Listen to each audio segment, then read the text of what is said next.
Hey everybody, this is Jim at sp500chart.com, using time-honored techniques to understand modern markets, featuring daily technical analysis videos of the S&P 500 index. Doing this video, it's about 1 o'clock on Saturday afternoon, June 23rd, 2012. First thing I want to say before I get to my disclaimer is thank you, all of you who kind of were patient with me over the past week. I had a new hospital that's located about 70-something miles from my home, and I photographed that Monday, Tuesday, and Wednesday this week, and it just was like, as I've heard people say, it was like pulling eye teeth. It was just a tough job. I won't bore you with the details, but it's done. So things should be a little bit more in order. I do have another assignment I'm shooting coming up in the week that's going to mean a late video a couple days in the upcoming week, but nothing like what I was encountering up in North Georgia. We're talking about me being finished up around 10 o'clock instead of 1 o'clock. So anyway, let's read the disclaimer. sp500chart.com and this video are for educational purposes only. Nothing stated at the site or in this video is intended to be used as investment advice. I can draw lines on charts, but you have to draw your own conclusions from your own research, and you need to make investment decisions that are suitable for your personal financial situation. I am not a licensed financial professional. I'm just a guy who draws lines on charts, so let's take a look.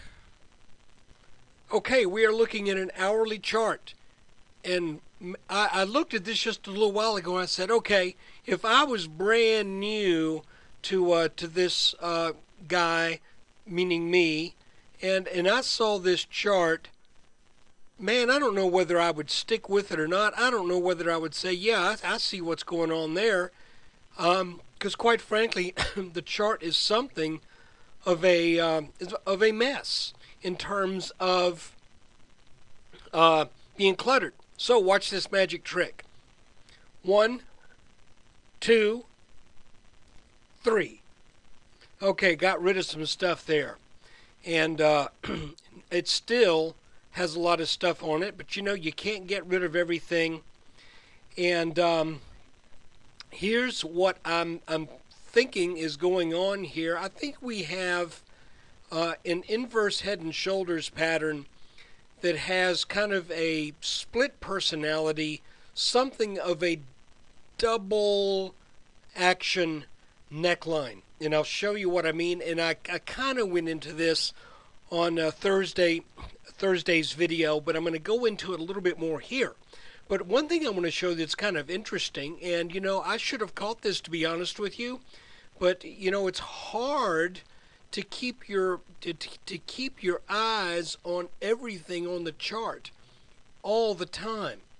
And what I want to show you is something that's kind of interesting. When you look back here into the second week of May, you can see that there was a lot of churn up here right around this 1365 area. You can see that right here, the week of the 7th. Once that broke, we had a bunch of churn right in here, and then we broke down. You know, all of the shares in whatever stocks and whatever components of the S&P that traded for about 4 days in this area, assuming long positions, those guys sat through this, a lot of them. Some of them sold, I'm sure, otherwise we wouldn't have had this move.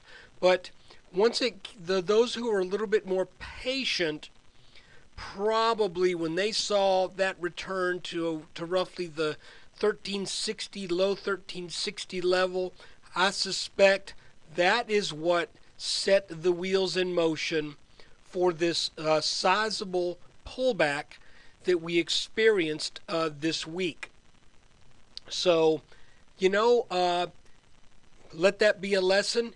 Keep your eyes on the chart. Now, conversely, all of the people who churned shares in and around the 1305 to 1330 area likely, when they saw this move come back down here, likely said, dadgummit, why did I sell at 13, 13.10, 13.15? That was stupid. And then, because they weren't expecting this move up here to 13.60, so they're probably sitting there either with good till canceled orders or whatever, thinking, if this market comes back to 13.20s, I'm going back in. So I'm thinking that's kind of what may have taken place on Thursday and Friday of this past week.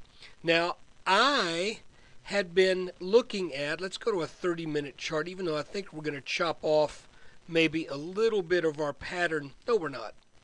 Okay. To begin with, I always like to see symmetry in head and shoulders patterns, but you don't always get it. And it was sure looking, let me correct this line here just a little bit. Okay, close enough. It was sure looking to me like this line was a bona fide for real neckline of an inverse head and shoulders pattern, and I was expecting a breakout to take place, frankly, late this week. That was when we were still over here in this right shoulder area, that inverted shoulder. And it broke out, actually about 3 or 4 or 5 days earlier than what I thought should have happened. So, and I'm not saying that there's anything wrong with that. I'm just saying if we were going to get symmetry here, and if this was the proper neckline, then this looked like a little bit of a premature breakout. Now, that 1335 level, you can see, is technically important. It held the markets here and here. It resisted the markets back in late May. It resisted the market again in the middle of June. And then finally, a week before this past week, it broke out over that 1335 area, at which point I heralded with great confidence 1335 should be pretty darn strong support. And then when we broke down, it bounced briefly at 1335 and then got slammed down to what? 13, what was the low on Thursday? Roughly 1324, 1325, let's call it. So all of a sudden I'm kind of going, well, what the heck is going on here? Well, I think a couple things. To begin with, 1335 is an important area, as you can tell, because the market came back up to that area on Friday and could not close over it. I still think 1335 is important, and I believe the next time it breaks to the upside, if it breaks to the upside, it probably will, then I think 1335 should be counted on for better support. It's like second time would be a charm. So I'm left to kind of wonder, well, then what was this move down to 1325 all about? Well, I on Thursday drew a new line that is kind of an alternate neckline. Now, I'll tell you why I don't like this line. I don't like it because it makes even less symmetry on the right side of this pattern. But let's be honest, by a whole day. So I'm thinking we keep our eyes on both of these lines. This looks to be a deeper pullback than what I was anticipating. But, you know, when this happens and when you've got this pattern, you still, I had my stops in below the low of this right shoulder, and I still do. But if the market is going to bounce on this line, and you can see that this line also has plenty of touches that should make it technically significant. As a matter of fact, the case could be made that it actually could be more technically significant than this 1335 line, because the only touch we had over here on the right shoulder was just very brief and momentary. And I believe that was either a gap there. That would have been, was that a gap up or a close? I can't remember. Was that the closing price here, that 1335 level on the 8th, or was that a gap up on the 11th? I honestly do not recall. But for whatever reason, this line also appears to have some technical significance to it. We also have, if we ignore this little tall candle here, we also have a little inverted head and shoulders right here that is the right shoulder of this pattern. Now, it's not a head and shoulders by much because this low on the 12th is just barely lower than the 8th. But anyway, I'm standing pat with my long positions, and I actually added at that 1335, and so, you know, we'll see what happens next week. But it looks to me like there is a legitimate dual neckline. There is a legitimate case that could be made for either one of these. And because this line, excuse me, because this line was horizontal and also had some good touches on it, I was going with this one. And obviously that one did not hold the market, so now I'm going with this one. It's not a huge difference, but it is one. It's significant enough of a trend line to where it would take this line to break before I would say the market is broken and this is a busted pattern. Additionally, if we take this top line right here and snap a parallel, we end up with this line right here. That's sometimes a worthy exercise. There's another good thing also about this new and revised neckline, and that is, obviously it broke out on the 15th in earnest. If we add our little line here that measures our target from the pattern, all of a sudden now we have a target that is in a position on the chart to where we don't have to really overcome any major resistance in order to get there. I think there will be resistance again at 1365, only because there was here and there's that area of churn back in early May. But my feeling at this point is that we have resistance up here in the mid 1390s. You can see if the S&P were to make a 8 or 9 day trek up to this level, there would be resistance from the back test on this ascending trend line that broke. There would also be a trip back up to the neckline of the large head and shoulders pattern that set this whole sell-off into motion. And then finally, we have this green line right here. Oops. That's what I meant to do. We have this green line right here that is formed from the last two fairly important peaks, that being the top of the head of our head and shoulders pattern and the top of the right shoulder of that same pattern.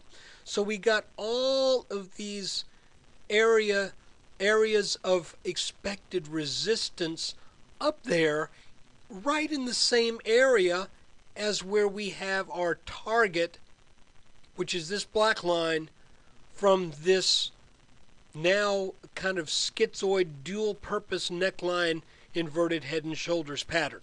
So anyway, that is the kind of the big picture looking at this. Looking at the week, because this is supposed to be a weekly review, I could say the week just kind of stunk as far as the minute by minute calls. Now I was expecting some selling pressure up in here, but I was expecting a bounce, to be honest with you, on the 21st. I thought the market would come down, we would tag this bottom line here, and then we would head up, and then we would get up to those inverted head and shoulders target areas.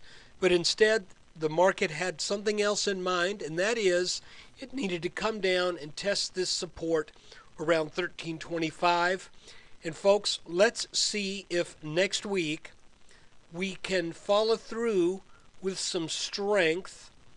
And I still say that this little orange line right here would be important.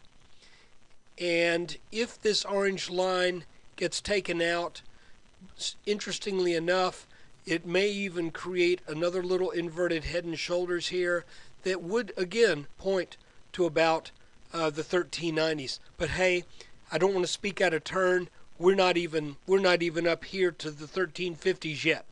But I'm still have some faith, though a little bit less faith, in this pattern with this revised neckline.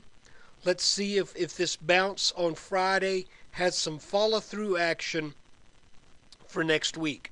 Hey guys, thanks for watching the video. Thanks for taking time out of your day. And thank you if you're a subscriber.